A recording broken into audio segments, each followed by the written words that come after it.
ભાવમાં વધારો અને આની સીધી જ અસર પડી છે ખેડૂતોને।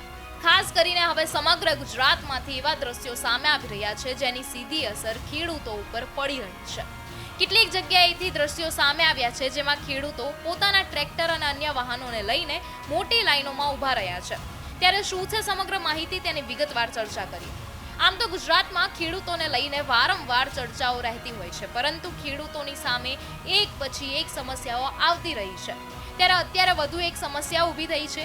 એક બાજુ પેટ્રોલ ડીઝલના ભાવમાં વધારો કરવામાં આવ્યો છે અને તેમાં પણ પૂરતું પેટ્રોલ તો નથી જ મળી રહ્યું, જેથી કરીને જે ખેડૂતોના ભારી વાહનો હોય છે તેમાં પૂરતું પેટ્રોલ કે ડીઝલ નથી મળી રહ્યું। ત્યારે લોકો દ્વારા પણ કહેવામાં આવી રહ્યું છે કે કેટલીક જગ્યાએ 2000થી વધારે પેટ્રોલ ડીઝલ નથી આપી રહ્યા। ત્યારે કેટલાક ખેડૂતોનું એમ કહેવું છે કે પેટ્રોલ કે ડીઝલ ભરાવીએ તો તેની સાથે અમને જબરજસ્તીથી ઓઇલ આપવામાં આવે છે અને જો આવી જ પરિસ્થિતિ રહે તો હાલ ખેડૂતોને કાપણીનો સમય છે, પરંતુ હાલ જે પેટ્રોલ ડીઝલની સમસ્યા ચાલી રહી છે તેથી ગુજરાતના ખેડૂતોને સૌથી વધારે સમસ્યા વેઠવાનો વારો આવ્યો છે।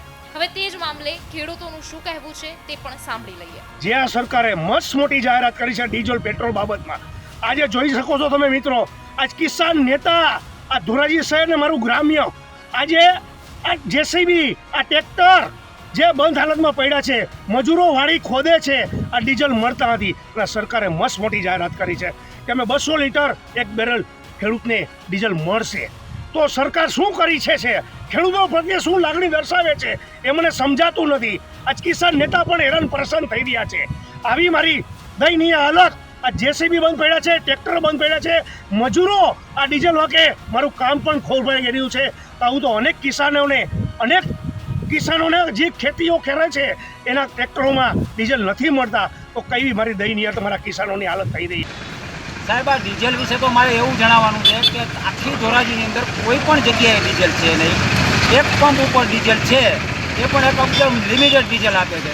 અમારે ખેતી કઈ રીતે કરવી, અત્યારે ખેતર ખેડવાનો સમય છે, રોટાવેટર ચલાવવાનો સમય છે, વાવણીનો સમય છે, અમારે આ કઈ રીતે ચલાવવું? અમને ગવર્મેન્ટ ખાલી ડીઝલ પૂરું પાડે ને તોય અમે અમારું આગળનું કામ હળવે ચાલુ રાખી શકીએ। અત્યારે 5 વાગ્યાથી અમે અહીંયા પેટ્રોલ પંપ ઉપર છે। અમારા ખેડૂતોની એક જ માંગણી છે કે ભાઈ ગમે તે કરો, અમને ડીઝલ આપો। હવે સરકારને ખબર જ છે કે 15થી 20 દિવસની અંદર નવી સિઝન ચાલુ થશે, વરસાદ ચાલુ થઈ જશે। એ પહેલાં અમારે ખેતર તો તૈયાર કરવા જ પડશે। ખેતર તૈયાર કરશું તો જ આગળની ખેતી થવાની છે। તો દરેકને મારે પુરવઠા વિભાગના સાહેબ હોય કે પેટ્રોલ પંપના ગમે તે હોય, દરેકને એક જ વસ્તુ કહેવી છે કે ભાઈ અમને ગમે તેમ કરીને ડીઝલનો પુરવઠો પૂરો પાડો।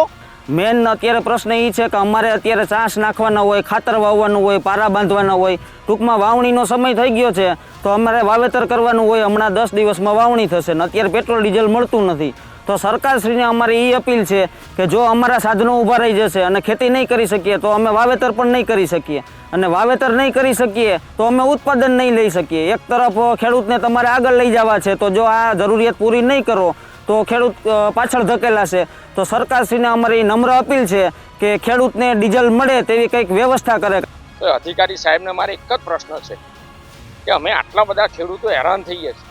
આજે અઠવાડિયે પેટ્રોલ ડીઝલ આવ્યું, બીજા બધા જિલ્લાઓમાં પુરવઠો રેગ્યુલર મળે છે, તો અહીંયા કેમ તકલીફ થાય?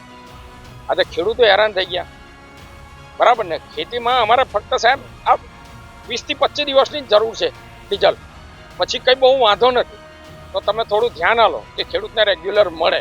દરાર દીએ ડીઝલ ભેગો, ડીઝલ ભેરું હોય અમારે શું કરવું ટ્રેક્ટરમાં ઓઇલ ને? અમે અહીંયા રવિરાજે ડીઝલ ભરાવા આવ્યા ને ડીઝલ ભેરું ઓઇલ આપે છે। ઓઇલ આના પાસે જાજુ છે ને ઓઇલ પાછું ભાવથી દેતા હોય વાંધો ને એનું ડબલ ભાવ લઈએ છે, બરાબર? એ તકલીફ છે અમને।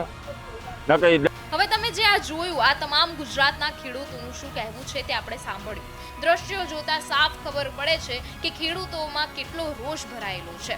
ત્યારે હવે જોવાનું એ રહેશે કે જે આ પશ્ચિમ એશિયામાં યુદ્ધની પરિસ્થિતિ સર્જાઈ છે તેના કારણે આ બધી જ સમસ્યાઓ આવી રહી છે। આ યુદ્ધ ક્યારે સંપૂર્ણપણે બંધ થાય છે અને ખેડૂતોની સમસ્યાનો ક્યારે ઉકેલ નીકળે છે તે જોવાનું રહેશે। આ સમગ્ર મામલે તમારું શું કહેવું છે તેમને કમેન્ટ કરીને જરૂરથી જણાવજો।